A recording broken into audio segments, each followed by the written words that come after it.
Aquí vamos, ¿sí?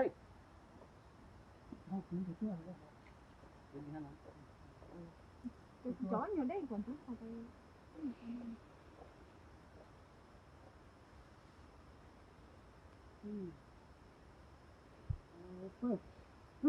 Aquí vamos, ¿sí?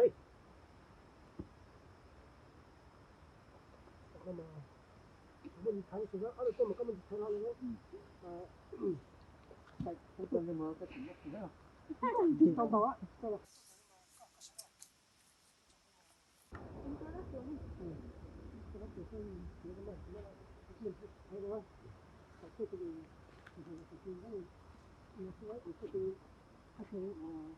Không có tao không gì. Tao còn cũng thế. Thì mấy chú này, chọc bữa này.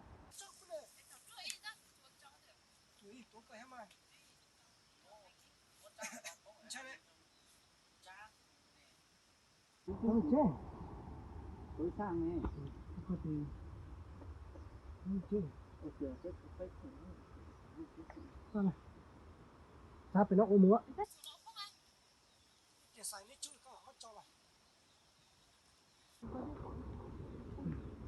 Ba sai này là phải nó đi mà chế muốn cha. Này.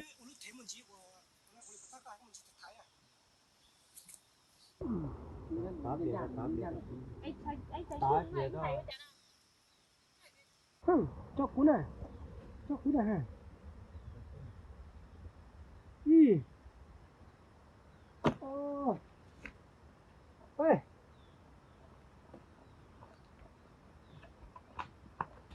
Cho cô.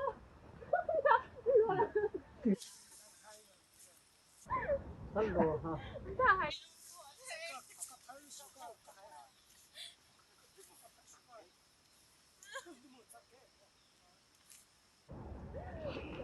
Không một đấy.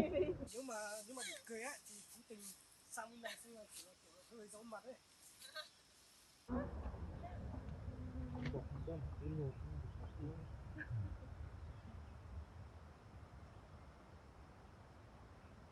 Bạn ơi, mình một bị to chạm. Đi. Bê. Dùng một cái. Cho cô. Nếu đã chỉ có. Cho.